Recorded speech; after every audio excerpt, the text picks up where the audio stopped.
Hi, I'm Jase, I'm Chris. and this is Wine Chat. And this is a little segment we like to call Does It Suck? So today we have the Vinturi Aerator. Now the Vinturi is yet another gadget designed to make your wine taste better, but it rocks in at about what, $30, I think? about 30, 32 bucks. And it's a fairly heavy chunk of acrylic. So I'd say our expectations are low, wouldn't you?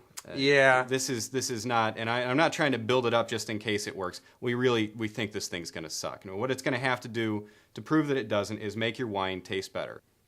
So what we plan to do is we're going to do an A/B taste, blind tasting. I'm going to set Chris up with some wine. He's going to set me up with some wine, and we're going to see if we can tell the difference. If we can't tell the difference, it sucks. If we can, and we prefer the Vinturi aerated wine, then maybe, your call, but maybe it's worth $32. So then there's only one other question to answer. Why would you need a device like this? I mean, what do you get by aerating a wine? And that's kind of the really the good question to ask here. It's debatable. If you look at it, it could do one of two things. It could introduce enough oxygen to the wine, similar to swirling the wine, where it's just kind of get some more of the aromas airborne. It's as Jancis Robinson would say, it would get the flavor messages up to the nose. But what I think this is really designed to do is to simulate decanting, and I have my doubts there. And there's two reasons you would decant a wine. You would decant a young wine just to simulate age, and you would decant an older wine to get sediment out. And this thing doesn't have a filter of any sort, so it's not going to get any sediment out of your wine. Anything goes in is going to shoot right back out the other side. So the only thing it can really do is simulate aging by introducing more air to the wine, making it oxidize faster, and simulating age. I have my doubts. I think it's too short a time for that to really happen. No matter how much air you pump into the wine, there's not enough time for that process, chemical process, to happen. So, but we'll see. We'll give it a shot. So I guess the next thing to do is give this thing a try. Stake it to the bar and find out what it can do.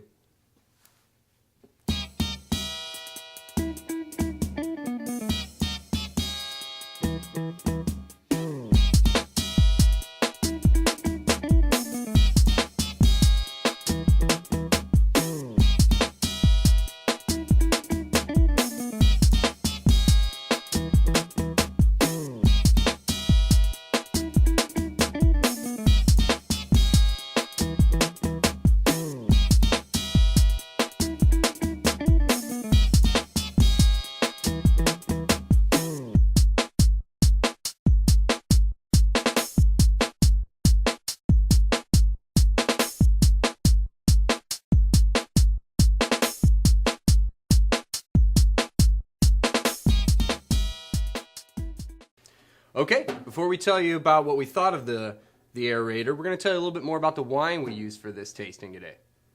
Jase? We went with the Mosaic. This is a blend from Priorat in Spain. It's a blend of Carignan, Garnacha, and Cabernet Sauvignon. And so we chose this wine, well, one, because it's a pretty good wine. We've had this before. We like it. Tastes good. Little background, it's a 92 Parker. There are only 5,000 bottles of it made. It's a pretty tasty, really jammy, really concentrated, typical 92 Parker kind of wine. And it's in the mid-20s, so it's a reasonable wine for the price, especially if you consider it's from Priorat, which can get a little trendy and a little pricey. But really the reason we chose this is because it's just a little young for what it should be. So it's kind of, as I would call it, it's kind of on the edge. It's starting to develop. But I would typically decant this for a couple hours just to push it over the top and allow the bouquet to develop in the wine. So we're determining whether or not the aerator could do that for us. And the verdict. It worked. It kind of worked. Now, a little background here. Chris picked out which one was the aerated wine. Because I'm good like that. He is good like that. I did not. However, in both cases, we preferred the wine that was put through the Vinturi aerator. It's true. And so, what did you think really kind of pushed it beyond? What was the difference between the two wines? Well, there was certainly a difference. It was very noticeable to me. The wine that had not yet been aerated definitely seemed tighter, a little more fruit forward, whereas the wine that had actually been through the aerator seemed opened more, had more texture, more aroma, and kind of brought all the flavors together more in sort of a more harmonious fashion. What did you think? I would agree on for the most part. Now, I thought the aerated wine, to me, I got a little more alcohol out of one of the glasses, and I thought that might be the more aerated wine. I don't know why I thought that, but it seemed a little more closed, kind of overwhelmed by alcohol. Whereas the other wine I tasted that I thought was not aerated, and in fact was, that wine had a nice open bouquet, and it wasn't overwhelmed by alcohol at all. It had, as Parker describes in this wine, cherry and blueberry aromas. And while I've been getting a little bit of that, this really helped to push that forward. And I can honestly say I got those fruit aromas out of this wine, along with a lot of oak. It's not going to completely simulate age. It's not the same as putting it down in your cellar for 2-3 years to let everything kind of mellow out and intermingle slowly. But it did a pretty good job. And so the verdict, I would say it doesn't suck. I would also say does not suck. It doesn't suck at all. Whether or not it's worth $32, that's your call. If you're going to drink a lot of wines that need a little time and you want to get there faster and you don't want to fuss with the canners, then this is a great thing. Well, we'll say a couple things about it. One, it drips.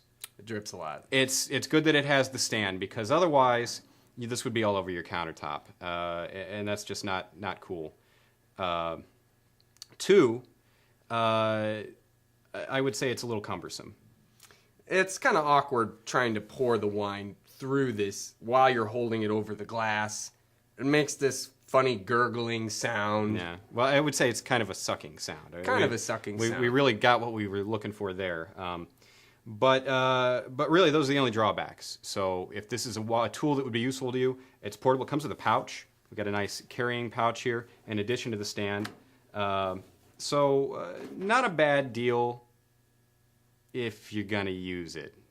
If this is going to sit in your counter, then it's a real waste of $32. But overall, we're happy with it.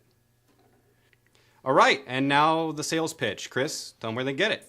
You can find these products, both the aerator as well as the wine, at internetwines.com. The aerator runs about $30 and some change. The wine sells for somewhere in the mid-20s. And you can find us on the web at WineChatTV. So until next time, I'm Jase. And I'm Chris. And this has been WineChatTV. Salute.